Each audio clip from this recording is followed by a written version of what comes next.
Amma ba'd. Ikhwatal Islam rahmani Allah wa iyyakum. Insyaallah di malam ini kita melanjutkan pelajaran kita dari kitab Fiqh Al-Wajiz. Di malam ini kita memasuki halaman 123. Al-adhkar wal ad'iyatu al-mashru'atu ba'da salati. Ya. Kita selesai membahas tentang sifat salat, kemudian dilanjut dengan rukun-rukun salat, berlanjut dengan wajib-wajib salat, kemudian sunnah-sunnah salat. Sekarang kita memasuki pembahasan amalan-amalan seusai salat. Di sini muallif hafizallahu taala menyebutkan dengan al-azkar, yaitu zikir-zikir, wal ad'iyatu dan doa-doa al-masyru'atu yang disyariatkan ba'da salati, setelah salat. Nah, alangkah bagusnya ikhwah, selain kita mengetahui zikir-zikir yang masyru'ah, kita mengetahui terkait dengan syarah zikir-zikirnya, ya. Atau bisa membaca dari para ulama. Di sana ada beberapa tulisan, di antaranya Syekh Abdullah bin Shalih Al-Fauzan. Beliau memiliki tulisan terkait dengan syarah zikir-zikir setelah sholat. Dengan mengetahui syarahnya, insyaallah akan menambahkan ruh, ya, ketika kita melakukan zikir. Nah, dan beliau dalam mensyarah kitab itu memulai dengan pembicaraan bahwasanya kebanyakan di antara manusia mereka melalaikan atau mengabaikan terkait dengan zikir-zikir seusai sholat. Padahal di sana terdapat sejumlah keutamaan. Nah, bagi siapa yang mengetahui keutamaan-keutamaan itu, tentu dia tidak akan meluputkan dari zikir-zikir setelah sholat. Baik, kita lihat ikhwah, berkata muallif yang pertama dari sahabat Ats-Tsauban radhiyallahu ta'ala anhu. Qala, beliau berkata, kana Rasulullah sallallahu alaihi wasallam idza sharafa min salatihi istaghfara thalatha. Adalah Rasulullah SAW ketika beliau selesai dari sholatnya, maka beliau beristighfar 3 kali. Jadi dari hadis ini kita mengetahui apa yang dilakukan Nabi SAW seusai sholat. Ya, ternyata kita tidak mendapati suatu pun riwayat, misalnya seusai sholat Rasulullah SAW mengusap tangan ke wajah. Tidak ada. Tidak kita dapati seusai sholat Rasulullah SAW baca Alhamdulillahirabbil alamin, misalnya. Seandainya hal-hal itu baik, ya, tentulah Rasulullah SAW telah mengajarkan kita, ya.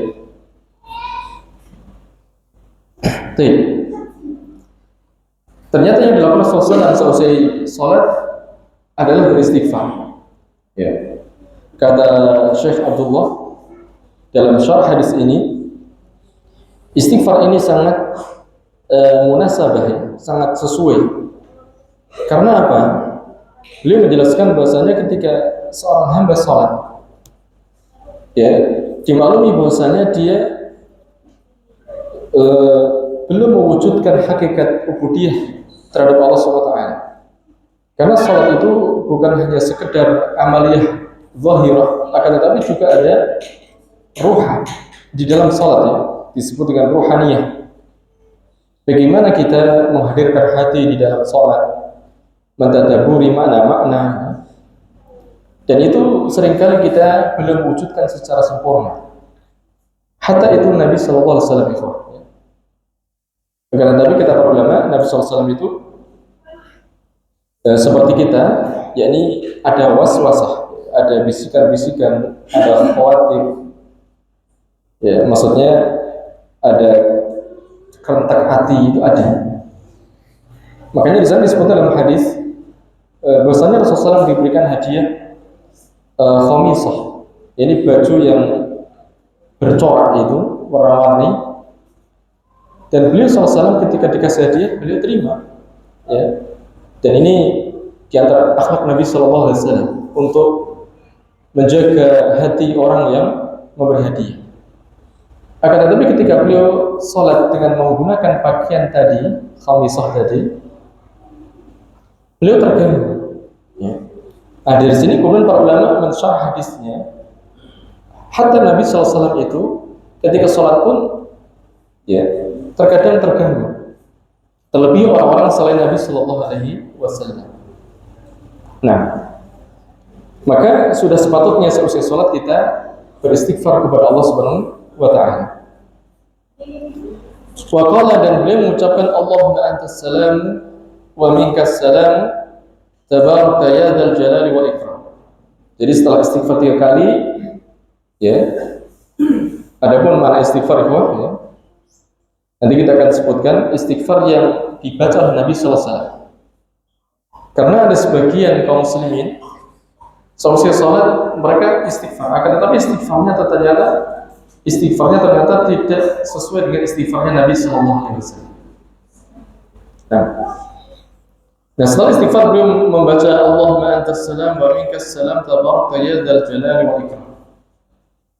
Secara makna, ya Allah antas salam, Engkau adalah as-salam, dan as-salam itu salah satu dari nama-nama Allah yang husna. Para ulama menyebutkan di antara mana salam, yaitu ya, Allah Ta'ala itu selamat dari berbagai macam aib, dari berbagai macam kekurangan, dari berbagai macam afat, ya. Afat itu mara bahaya, sebagaimana itu semua menimpa pada makhluknya. Allah selamat zatnya, selamat sifat-sifatnya, dan begitu pula af'al, perbuatannya, selamat dari berbagai macam aib, ya. Jadi tidak ada perbuatan Allah Ta'ala itu yang tercela. Mungkin ada orang yang akan bertanya, kenapa Allah Ta'ala menciptakan iblis misalnya? Bukankah iblis itu makhluk yang buruk? Kenapa Allah Ta'ala ciptakan ada kekufuran, ya, ada neraka? Bukankah itu buruk? Nah, akan tetapi dinisbahkan dengan Allah Ta'ala itu bukan sesuatu yang buruk. Semua yang Allah Ta'ala perbuat itu adalah baik, ya. Nah, di sana ada hikmah yang menuntut demikian itu. Ya, kenapa Allah Ta'ala ciptakan iblis? Karena ada hikmah.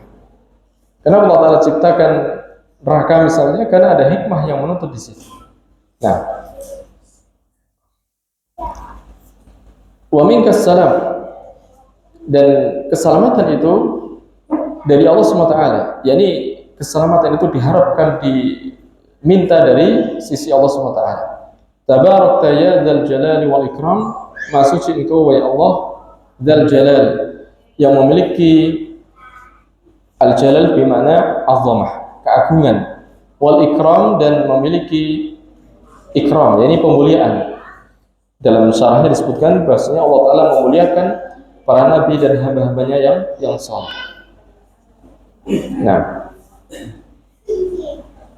qala al-Walid, berkata al-Walid, yakni salah satu dari perawi hadis ini, faqultu lil Auza'i, lalu aku bertanya kepada Imam Al-Auza'i, ini salah satu perawi dari hadis yang kita sebutkan tadi. Kaifal istighfar, bagaimana istighfarnya Nabi sallallahu alaihi wasallam? Qala, berkata Imam Al-Auza'i, taqulu astaghfirullah astaghfirullah. Jadi engkau katakan atau engkau ucapkan sebagaimana Nabi SAW mengucapkan, yaitu astaghfirullah, astaghfirullah. Ya, tidak lebih dari ini. Nah, sebagian kaum muslimin ketika istighfar mereka tambah astaghfirullahalazim alladzi astaghfirullahalazim alladzi la ilaha illa wal hayyul qayyum wa atubu ilaih. Maka penambahan seperti ini tidak sesuai dengan sunnah Nabi SAW. Ya, tidak sesuai dengan sunnah Nabi SAW. Meskipun zikir tadi atau istighfar tadi itu ada riwayat dari Nabi SAW, akan tetapi tempatnya bukan di sini. Tempatnya bukan seusai kita salam dari salatnya. Baik. Jadi yang kita baca adalah astaghfirullah, astaghfirullah, astaghfirullah. Ya, secara makna ikhwah, saya meminta maghfirah kepada Allah SWT. Maghfirah itu ya secara mana ditutupinya dosa-dosa, kemudian dimaafkan oleh Allah Subhanahu wa taala. Nah, selanjutnya Ma'alif melanjutkan yang kedua dari Abi Zubair. Qala, beliau berkata, kana Ibnu Zubair yaqulu fi duburi kulli salatin hina yusallimu. Adalah Ibnu Zubair, yakni Abdullah bin Zubair bin Al-Awwam ya. Beliau mengucapkan pada akhir setiap kali sholat, hina yusallimu, ketika beliau telah mengucapkan salam. Ini seusai salam sholat yang diucapkan oleh Ibnu Zubair, la ilaha illallah wahdahu la syarika lah, lahul mulku wa lahul hamdu wa huwa ala kulli syai'in qadir, la haula wa la quwwata illa billah, la ilaha illallah wa la na'budu illa iyyah, lahul ni'matu wa lahul fadlu wa lahul thana'ul hasan, la ilaha illallah mukhlishina lahud din walau karihal kafirun. Ya, ini zikir yang dibaca oleh Abdullah bin Zubair. Tahlil ya. Jadi kita rutin baca tahlil. Tentunya tahlil yang sesuai dengan sunnah Nabi Sallallahu Alaihi Wasallam. Nanti kita akan sebutkan maknanya ya. Waqala, dan Ibnu Zubair berkata, kana Rasulullah SAW yuhallilu bihinna dubura kulli salatin. Ibnu Zubair mengatakan Nabi SAW, beliau bertahlil dengan tahlil tadi di atas yang kita baca, dubura kulli salatin, di akhir setiap kali salat. Ya. Hadis ini sahih ya, riwayat Abu Dawud, riwayat Nasa'i. Nah, ini adalah tahlil yang diajarkan Nabi SAW seusai kita salat fardu. Kalau kita terjemahkan ikhwah ya, la ilaha illallah ya, tidak ada ilah atau tidak ada ma'bud yang disembah dengan hak illallah kecuali Allah wahdah. Ini adalah taukid dari isbat illallah ya, penegasan bahwasanya hanya Allah satu-satunya ilah yang berhak untuk diibadahi. La syarikalah, tidak ada sekutu baginya. Ini kata ulama taukid dari nafi la ilaha. Ini tidak ada sekutu bagi Allah Subhanahu wa taala. Ya, syarik itu kata para ulama maknanya adalah musa'id, yang membantu. Jadi tidak ada yang membantu Allah dari sisi rububiyahnya. Ini dalam perbuatan Allah ya, mencipta, memberi rizki, mengatur alam. Tidak ada yang membantu Allah Subhanahu wa taala. Ya. Begitu pula tidak ada yang membantu Allah dari sisi uluhiyahnya, tidak pula dalam asma wa sifat.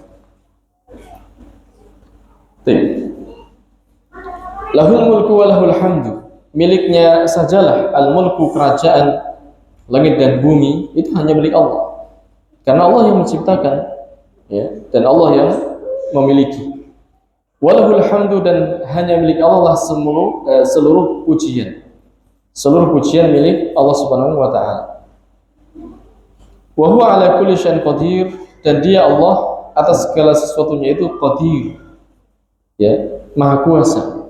Qadir itu kata para ulama dia sighah mubalaghah, ya. Sighah mubalaghah. Itu Allah taala itu maha kuasa atas segalanya. Baik. Kalau secara ilmu nahwu ilmu sharaf isim fa'il dari qadara itu apa Ustaz? Qadirun. Fa'ilun qadirun. Tetapi qadir hanya sekedar qadir, kuasa. Ini tidak sempurna. Maka di sini menggunakan sighah mubalaghah ikut wazan fa'ilun qadirun. Artinya Allah taala itu sempurna kuasanya. Maknanya seperti itu. La haula wa la quwata illa billah. Tidak ada haul, tidak ada daya. Ya, sebagian ulama mengatakan maksudnya tidak ada upaya atau daya bagi kita untuk berpindah dari satu perbuatan maksiat kepada taat. Wala quwata, dan tidak ada kekuatan untuk menjalankan perintah Allah SWT illa billah, kecuali semuanya dengan pertolongan Allah Subhanahu wa taala. Ya. Nah, kalimat ini ikhwah, kalimat ini ya, para ulama menyebutkan ini adalah hakikat dari tauhid, yakni seorang hamba itu memasrahkan semuanya kepada Allah. Yani kita tidak punya daya dan kekuatan kecuali semuanya itu pertolongan dari Allah Subhanahu wa taala. La ilaha illallah. Kemudian ditegaskan lagi, tidak ada ma'bud yang berhak diibadahi kecuali hanya Allah. Wala na'budu illa iyyahu, dan kami tidak beribadah kecuali hanya kepadanya. Ya. Ini faedahnya lil hasr. Seluruh ibadah kita itu tidak melampaui kecuali terbatas pada Allah Subhanahu wa taala. Itu di antara makna syarahnya. Lahun ni'matu wa lahul fadlu. Seluruh nikmat itu hanyalah milik Allah. Ya. Sebagaimana disebutkan dalam ayat ya. Fama minkum min nikmatin illa faminallah. Atau kama qala Allah azza wa jalla. Tidak ada satu nikmat yang ada dari kalian itu kecuali semuanya itu dari Allah Subhanahu wa taala.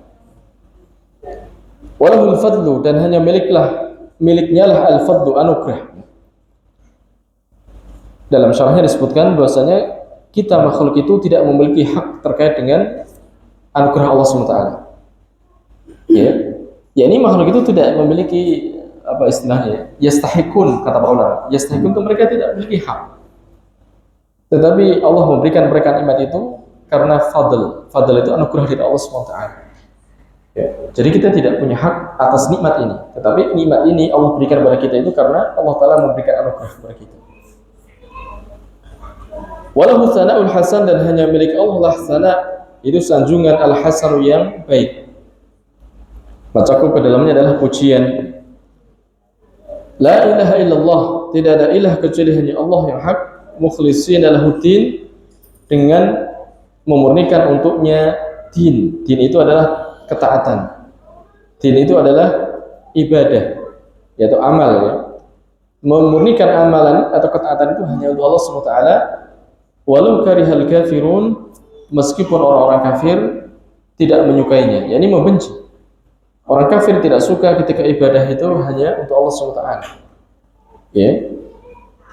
Ini adalah zikir yang masyru'ah, yang disyariatkan seusai kita salat maktubah. Saya ulang lagi, ini seusai salat fardu ya. Adapun salat sunnah tidak ada. Ya, kecuali yang nanti kita akan sebutkan, yang itu benar-benar sabit dari Nabi SAW. Misalnya salat witir ya. Selesai sholat witir ada sunnah zikir dari Nabi SAW. Apa yang dibaca? Subhanal Malikil Qudus. Tidak seperti yang kita baca setelah sholat ya, berbeda. Kemudian yang ketiga, An Warrad Maula al-Mughirah bin Syu'bah. Dari Warrad, beliau adalah Maula. Maula itu orang yang dimerdekakan oleh sahabat Mughirah bin Syu'bah. Berkata Warrad, katabal Mughiratu ibnu Syu'bata ila Muawiyah. Mughirah bin Syu'bah, beliau menuliskan kepada Muawiyah, ini menuliskan risalah kepada Muawiyah, menuliskan surat kepada Muawiyah. Ya, seingat saya waktu itu Muawiyah menjadi khalifah. Ya. Anna Rasulullah SAW kana idza faragha min as-salati wa sallama. Sesungguhnya Rasulullah SAW itu ketika beliau selesai dari salat dan beliau mengucapkan salam, qala, maka beliau mengucapkan la ilaha illallah wahdah la syarika lah, lahul mulku wa lahul hamdu wa huwa ala kulli syai'in qadir. Allahumma la mani'a lima a'taita wa la mu'tiya lima mana'ta wa la yanfa'u dzal jaddi minkal jaddi. Ya. Ini salah satu di antara zikir yang dibaca oleh Nabi SAW selesai sholat fardu. Maknanya ikhwan, la ilaha illallah wahdah, tidak ada ma'bud atau sesembahan yang benar kecuali hanya Allah, wahdah, hanya Dia. La syarikalah, tidak ada sekutu baginya. Lahul mulku wa lahul hamdu, miliknya lah segala kerajaan langit dan bumi. Wa lahul hamdu, dan miliknya lah segala pujian. Wa huwa ala kulli syai'in qadir, dan Allah atas segala sesuatunya itu maha kuasa. Dilanjut, Allahumma la mani'a lima a'taita. Ya Allah, la mani'a, tidak ada yang bisa menghalangi lima a'taita, apa yang Engkau berikan. Jadi ketika Allah Ta'ala ingin memberi kepada salah satu dari makhluknya, maka makhluk tidak akan sanggup untuk menghalangi pemberian Allah SWT. Wala mu'tiya lima mana'ta, dan tidak ada yang bisa memberi terhadap apa yang Engkau tahan. Wala yanfa'u dzal jaddi minkal jaddu, dan tidak bermanfaat dzal jaddi bagi orang yang memiliki kekayaan atau pangkat, ya, minkal jaddu, dari sisimu, al jaddu, kekayaannya, yakni orang yang memiliki harta, memiliki kedudukan di hadapan Allah SWT tidak bermanfaat. Ya, yang bermanfaat adalah ketaatannya kepada Allah SWT. Nah, ya, para ulama berbicara tentang zikir ini, ikhwah, yang tadi kita baca, Allahumma la mani'a lima a'taita wa la mu'tiya lima mana'ta. Jadi ketika kita membaca kalimat ini, kemudian kita mentadabburi maknanya, maka kita akan tenang, ya, akan menjadi tumakninah, karena sebagaimana disebutkan dalam beberapa hadis, apa yang Allah Ta'ala tentukan untuk seorang hamba tidak mungkin meleset kepada yang lainnya, dan apa yang Allah tidak tentukan tidak mungkin akan berpindah kepada orang itu. Ya, ini juga terkait dengan pembahasan iman kepada takdir. Di antara buahnya adalah membuat hati kita tumakninah, tenang. Nah, dan sebagian ulama mengatakan zikir ini juga kita baca ketika kita i'tidal. Jadi ketika i'tidal kita baca Rabbana walakal hamdu, terus kemudian ditambah misalnya mil as-samawati wa mil al-ardi wa mil ma syi'ta min syai'in ba'du. Ya, terus ditambah lagi ahlas sana'i wal majdi, haqqu ma qala al-abdu, hak-hak yang diucapkan seorang hamba adalah Allahumma la mani'a lima a'taita wa la mu'tiya lima mana'ta. Ya, wa la yanfa'u dzal jaddi minkal jadd. Ini juga kita baca ketika i'tidal. Nah, di situ disebutkan haqqu ma qala al-abdu. Ini adalah kalimat yang paling berhak untuk diucapkan oleh seorang hamba, ya, yaitu Allahumma la mani'a lima a'taita wa la mu'tiya lima mana'ta. Baik. Kemudian yang keempat, an Ka'ab bin Ujrah, dari Ka'ab bin Ujrah radhiyallahu ta'ala anhu, an Rasulillah sallallahu alaihi wasallam, dari Rasulullah sallallahu alaihi wasallam, qala, beliau bersabda, mu'aqibatun la yakhibu qailuhunna aw fa'iluhunna. Ada beberapa kalimat yang mengikuti, ya, mu'aqibat itu kalimat pengikut, la yakhibu qailuhunna, yang tidak akan kecewa orang yang mengucapkan kalimat-kalimat tadi, aw fa'iluhunna, atau yang melakukannya. Yang dimaksud dengan mu'aqibat yaitu salasun wa salasuna tasbihah, yakni 33 tasbih, subhanallah subhanallah subhanallah, 33 kali, wa salasun wa salasuna tahmidatan, dan 33 kali tahmid, alhamdulillah alhamdulillah alhamdulillah, wa arba'un wa salasuna takbiratan, dan 34 takbir fi duburi kulli salatin, di setiap akhir salat. Ya. Nah, kemudian dalam riwayat yang lain dari Abi Hurairah radhiyallahu ta'ala anhu, dari Rasulullah sallallahu alaihi wasallam, man sabbaha Allah fi duburi kulli salatin salasan wa salasin, siapa yang bertasbih kepada Allah di setiap akhir salat 33 kali, wa hamidallaha salasan wa salasin, memuji Allah Ta'ala 33 kali, wa kabbarallaha salasan wa salasin, bertakbir kepada Allah 33 kali, fatilka tis'atun wa tis'un, maka berarti itu 99. Wa qala tamamal mi'ah, kemudian mengucapkan untuk menggenapi 100-nya, la ilaha illallah wahdahu la syarikalah, lahul mulku wa lahul hamdu wa huwa ala kulli syai'in qadir.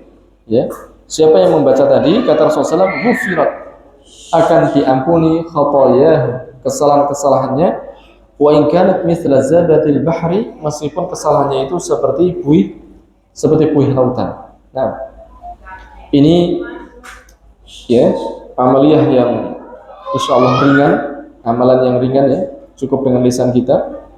Mungkin bisa kita baca hanya 1 atau 2 menit saja, tetapi pahalanya besar sekali. Dalam hadis yang lain, ya, para sahabat yang mereka fuqara mendatangi Nabi Sallallahu Alaihi Wasallam. Mereka mengadukan tentang orang-orang kaya. Disebut dalam hadis, "Dhahaba ahli tusur bil ujur." Orang-orang kaya mereka pergi dengan memborong pahala. Kami sholat, mereka sholat, kami puasa, mereka puasa. Tapi ketika mereka infak, kami tidak bisa. Ya, ini dari hadis ini, ikhwah ya. Kata para ulama, kalau kita lihat para sahabat itu fokusnya adalah kepada apa? Bukan kepada harta, tetapi kepada pahala. Ya.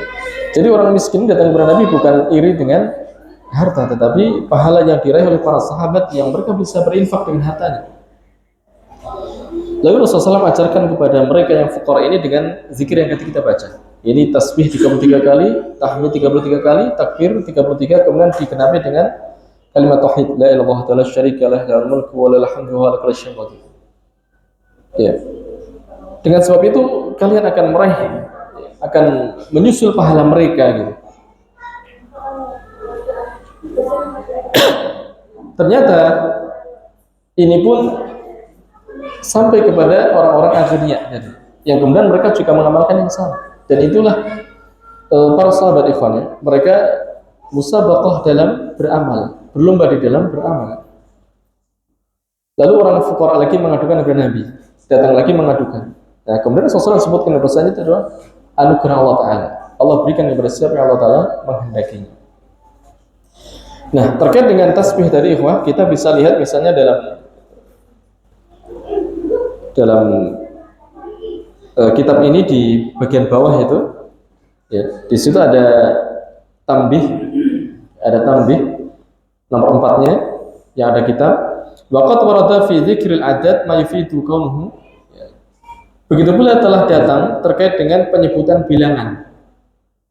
Ya, jadi ada beberapa riwayat yang bilangannya itu tidak mesti 33 kali ya, tetapi di sana juga ada riwayat yang menyebutkan asyra, yakni tasbih subhanallah 10 kali, alhamdulillah 10 kali, terus Allahu Akbar 10 kali. Ya. Ada juga riwayat yang menyebutkan ihda asyrata, 11, berarti subhanallahnya 11, alhamdulillah 11, Allahu Akbar 11.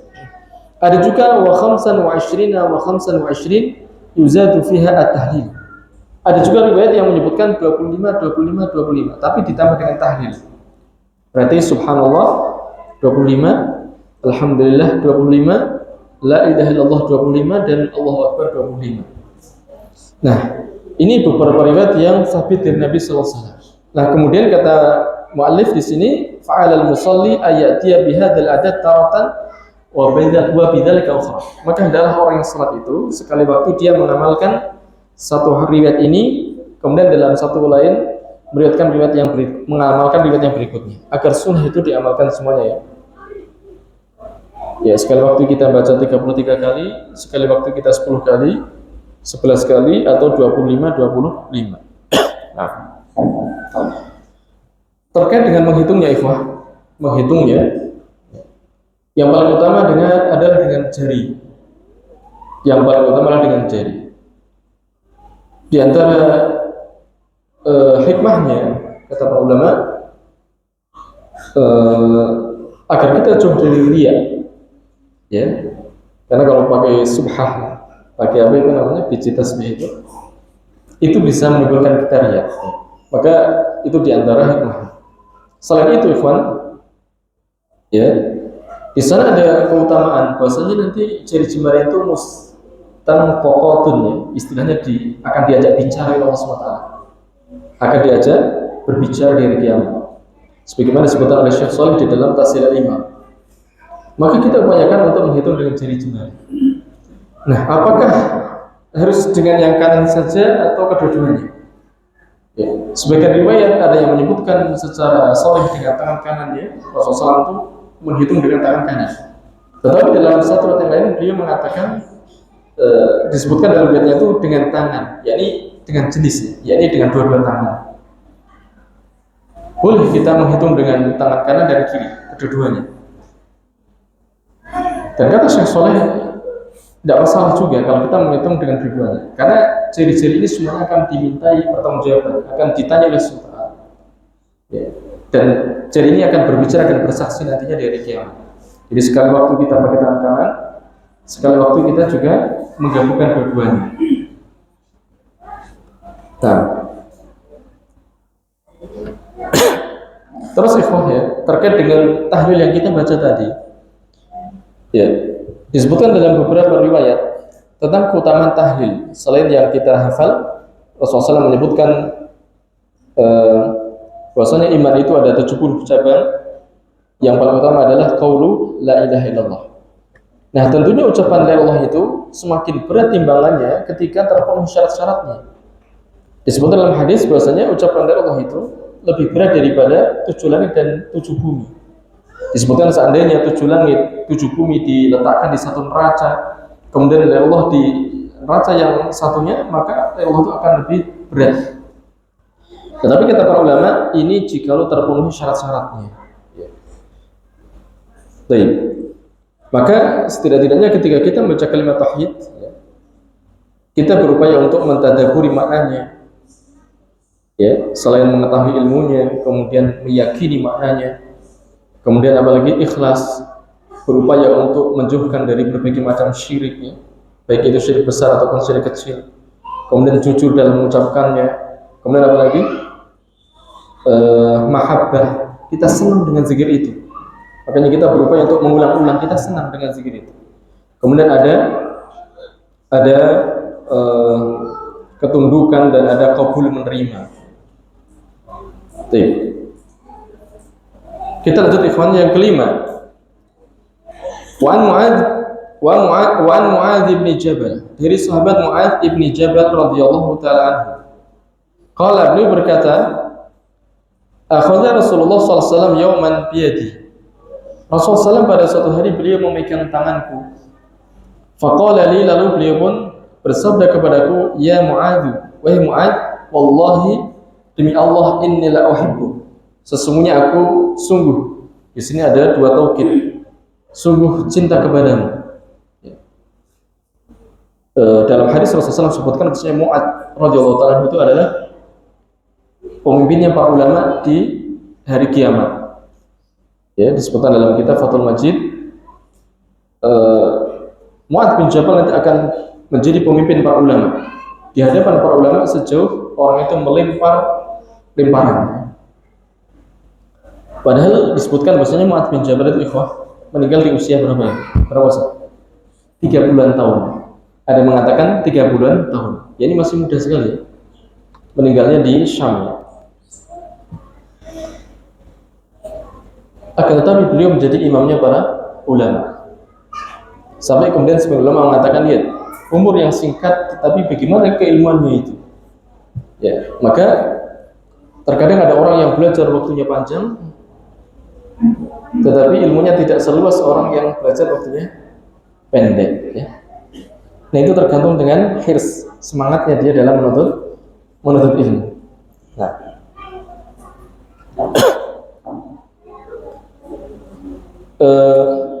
dan ini ada sunnah, wah, ketika kita mencintai seseorang, tentu cintanya kita karena Allah SWT, ya.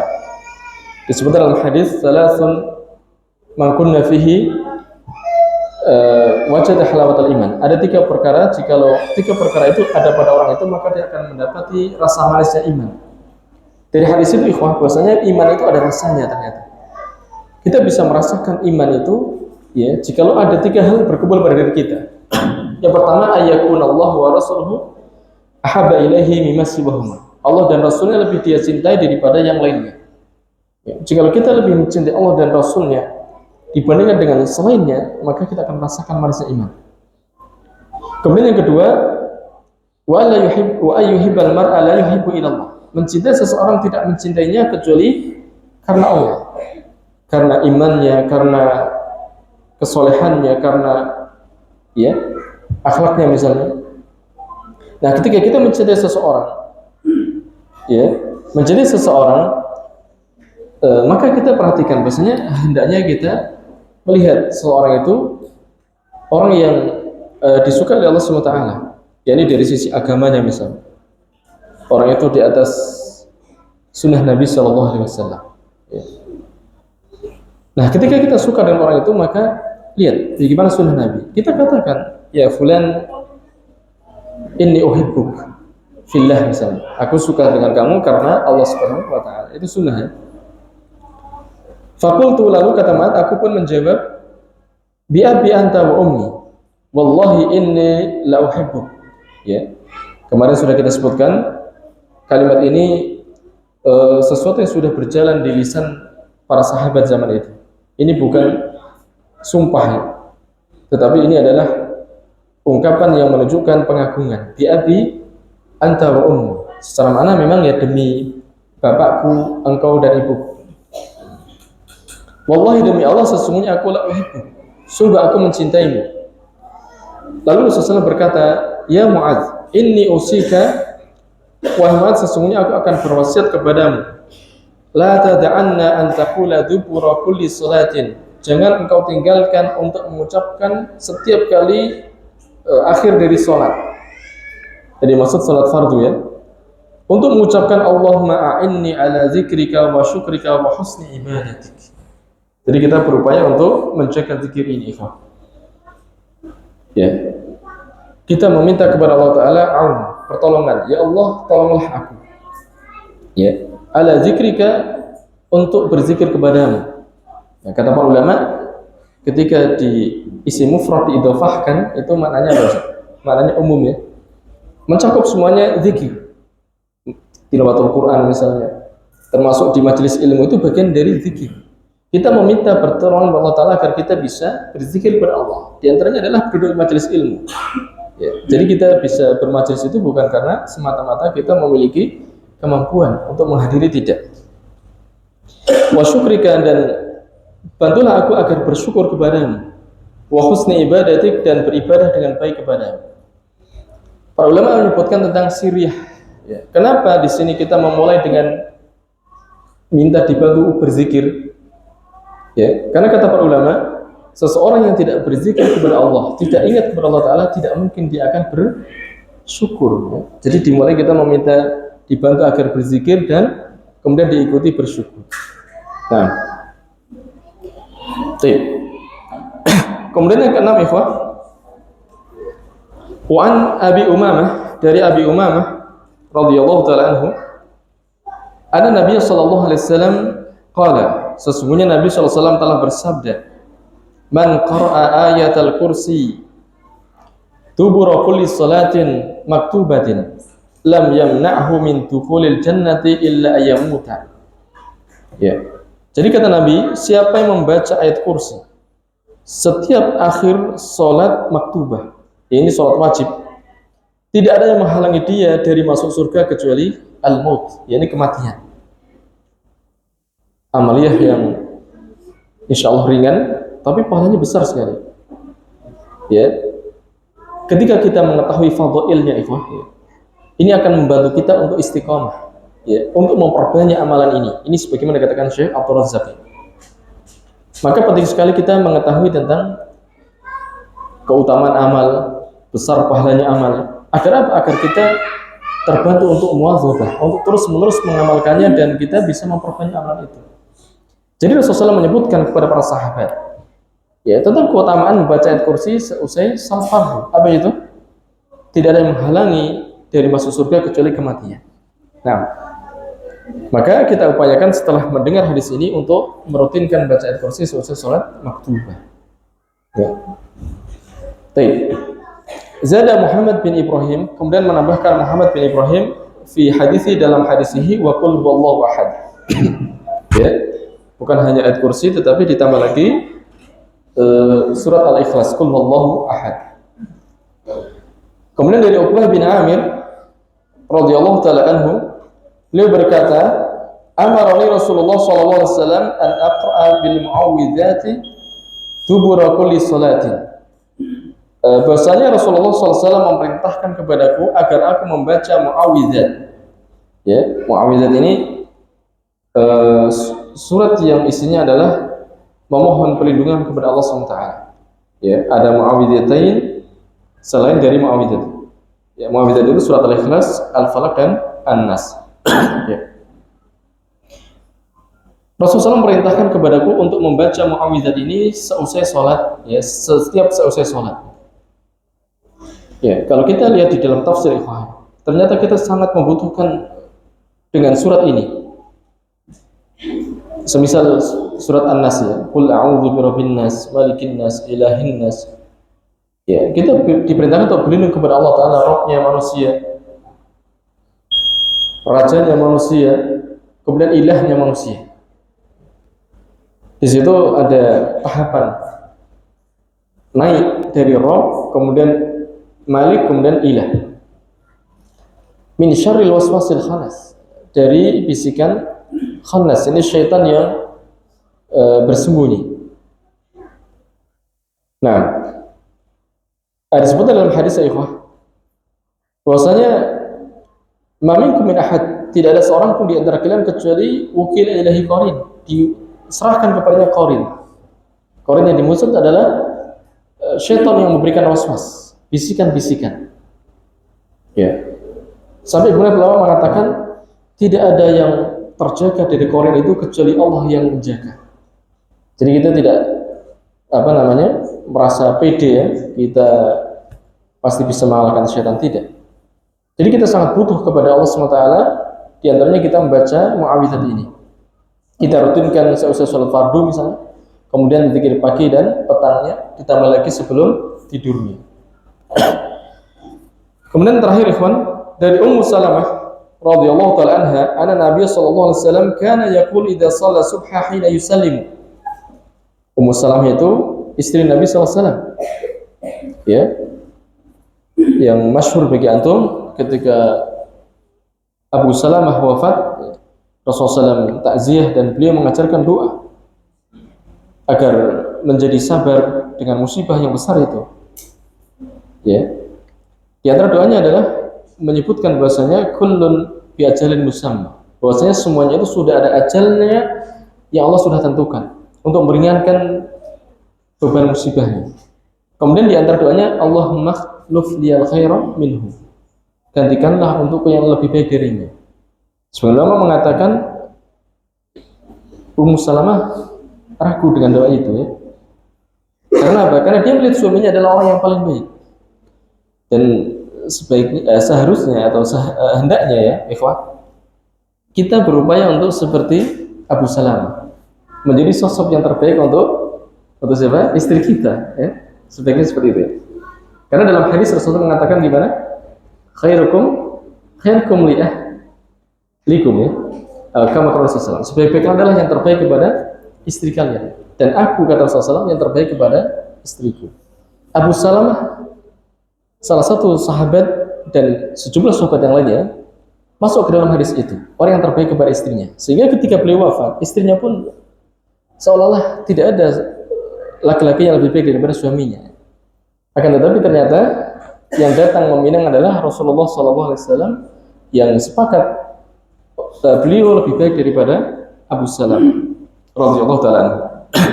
Nah, Ummu Salamah menyebutkan bahasanya Rasulullah SAW itu ketika sholat subuh, seusai salam beliau mengucapkan Allahumma inni as'aluka ilman nafi'ah wa rizqan thayyiban wa amalan mutaqabbala. Nah, yang artinya ikhwan, ya Allah, sesungguhnya aku memohon kepadamu ilmu yang bermanfaat. Ya, ini Nabi sallallahu alaihi wasallam. Nabi sallallahu alaihi wasallam, Allah Ta'ala berfirman, wa qur rabbi zidni ilma. Allah perintahkan kepada Nabi, wahai Nabi, berdoalah, Rabbi zidni ilma, wahai Rabb, tambahkanlah kepadaku ilmu. Ya, sebagian ulama menyebutkan Allah tidak perintah Nabi untuk meminta ditambahkan banyak umatnya. Ya, tidak. Ternyata Allah perintahkan Nabi untuk minta ditambahkan ilmu. Kata para ulama, di antara Syekh Saleh, ini menunjukkan begitu besarnya kedudukan ilmu dalam agama kita, ikhwan. Ya. Sampai di antara Syekh Ali rahimahullah taala, beliau mengatakan, nukil dari para salaf, ya, hendaknya seseorang itu merasa rugi ketika matahari terbit sampai tenggelam lagi, tidak ada sedikit pun penambahan ilmu pada diri kita. Ya, maka kita upayakan untuk muhasabah. Hari ini apa yang sudah kita tambahkan ilmu kita? Misalnya satu ayat atau dua ayat kita baca setiap hari, kita lihat maknanya, tafsirnya, kemudian kita tambahkan hari esoknya terus, ya. Warizqan thayyiban, dan meminta rezeki yang thayyib, yang baik. Wa amalan mutaqabbalan, dan amalan yang diterima. Dan kita tahu bahasanya amalan itu akan diterima apabila terpenuhi dua syarat, yaitu ikhlas dan mutabaah kepada Nabi sallallahu alaihi wasallam. Nah, dan kata Hasan Al-Basri, doa ini adalah kandungan dari doa sapu jagat, ya istilahnya. Rabbana atina fid dunya hasanah wa fil akhirati hasanah wa qina adzabannar. Jadi fid dunya hasanah, di dunia kebaikan itu adalah maknanya tiga ini. Karena kebaikan di dunia itu adalah kembali kepada tiga hal ini: ilmu yang bermanfaat, rezeki yang baik, dan amalan yang diterima. Nah, baik, kita adzan dulu. Insyaallah kita lanjutkan sedikit selesai adzan. Alhamdulillahirabbil alamin.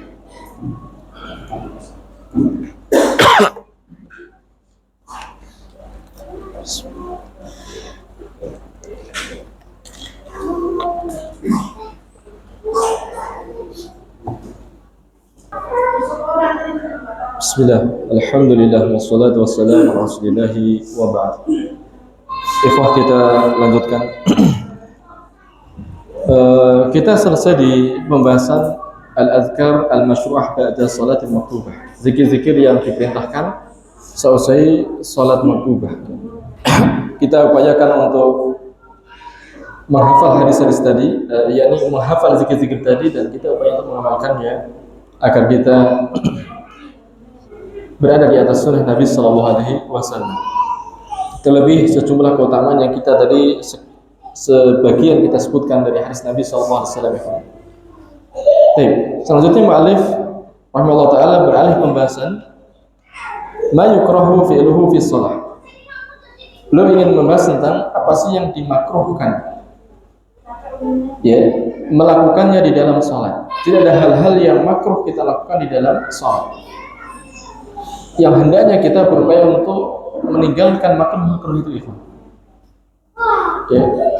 Ketika ulama membahas tentang bagaimana cara kita mewujudkan tauhid misalnya, ya, kita berbicara tentang tauhid sedikit, karena sejumlah keutamaan.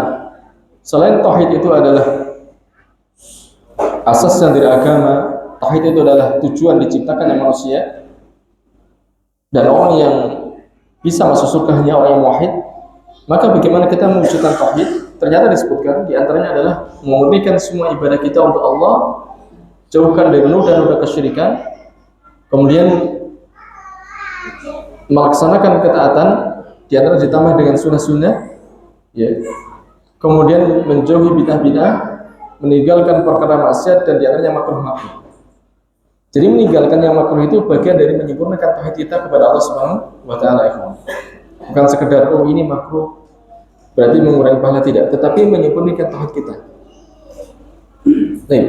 Nah, yang dimakruhkan kita lakukan di dalam salat yang pertama adalah al-abatsu bis-thawb aw bil badani li ghairil hajah, yaitu bermain-main dengan pakaiannya atau dengan badannya tanpa ada hajat.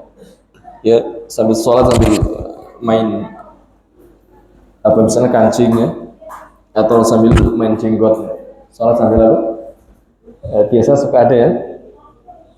Ini termasuk makruh, ya. Dari Mu'aykib, anna Nabi sallallahu alaihi wasallam qala, sesungguhnya Nabi sallallahu alaihi wasallam bersabda, fir rajuli yusawwi turaba haitsu yasjudu.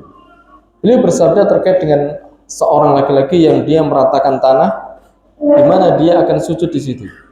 Jadi setiap kali dia mau turun sujud, dia merapikan tanahnya, meratakan tanahnya, kemudian dia sujud.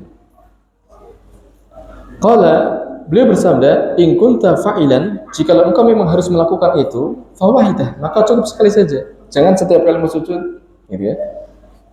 Karena dimaklumi bahwasanya, ya, misalnya kita sujud di atas tanah, kemudian ada batu kerikil, kan membuat sakit, ya. Maka kalau memang harus dilakukan supaya kita bisa khusyuk ketika sujud misalnya, maka cukup sekali saja, jangan berulang-ulang. Nah, dari hadis ini kita lihat bagaimana mu'alif kemudian beristimbat bahwasanya termasuk makruh ya bermain-main, baik itu dengan badan, dengan pakaian atau dengan tempat sujud misalnya. Kemudian makruh berikutnya al-ikhtisar. Ya, ikhtisar itu bahasa Jawanya malang kedek. Apa itu malang kedek? Ya. Kita lihat di sini bahwa ayyadul musalli yadahu ala khasiratihi, yaitu seorang yang salat meletakkan tangannya di pinggang. Itu apa? Malang kedek. Ya? Malang kedek. Itu makruh. Ya, itu makruh. Tapi sunahnya gimana ya? Sunahnya tangan itu di dada. An Abi Hurairah, dari Abi Hurairah radhiyallahu ta'ala anhu. Qala, beliau berkata, nuhiya ayyusalli ar-rajulu mukhtasira. Dilarang seseorang salat dalam keadaan meletakkan tangan di pinggang. Ya, seperti ini dilarang. Tetapi dilarang di sini bukan berarti haram. Ya, sebagaimana tadi mu'alif menyebutkan ini masuk ke dalam bab makruh. Salatnya sah saja, tetapi mengurangi pahala tentunya. Baik. Kemudian yang ketiga, raful basar ila sama', mengangkat pandangan mata ke langit. Seingat saya Syekh Al-Utsaimin mengatakan ini termasuk pembatal salat malah. Iya. Tetapi begitulah para ulama ya. Sudut pandang istinbat yang berbeda-beda.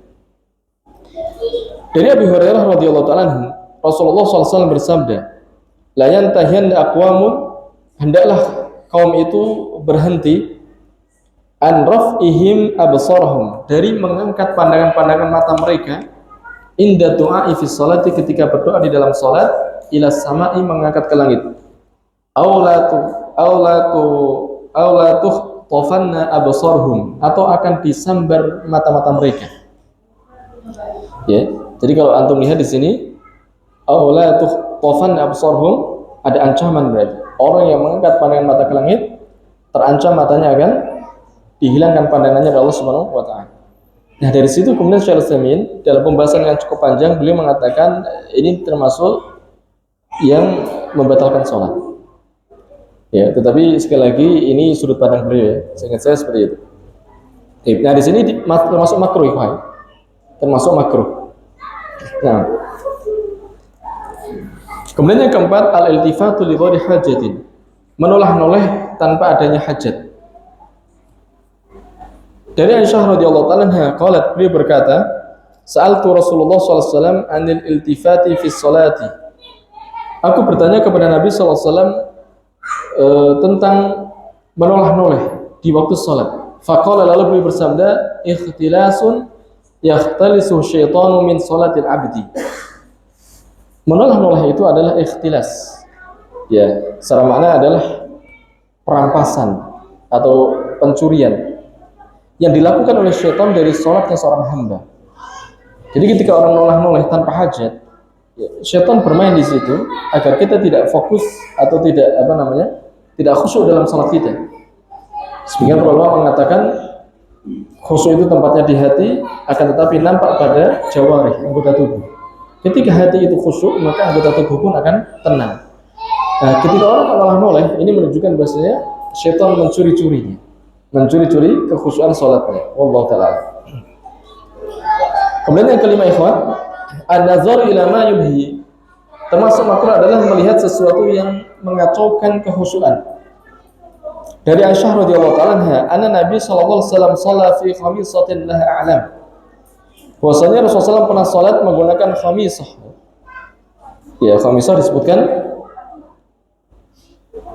di situ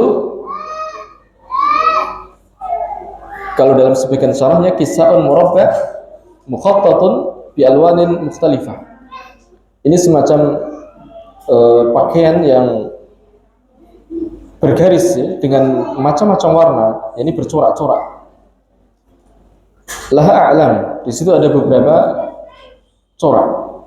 Faqala, lalu beliau bersabda, syaghalatni a'lamu hadhihi. Ternyata gambar-gambar ini atau corak-coraknya ini menggangguku. Ya. Lalu beliau bersabda, idhabu biha ila Abi Jahm. Pergilah kalian dengan membawa khamisah ini kepada Abu Jahm, karena beliau yang memberikan hadiah kepada Nabi sallallahu alaihi wasallam. Wa'tuni bi ambijaniyah wa'tuni bi ambijaniyati Abi Jahm. Kemudian datangkanlah kepadaku dengan baju ambijaniyah. Ini juga nama baju ya.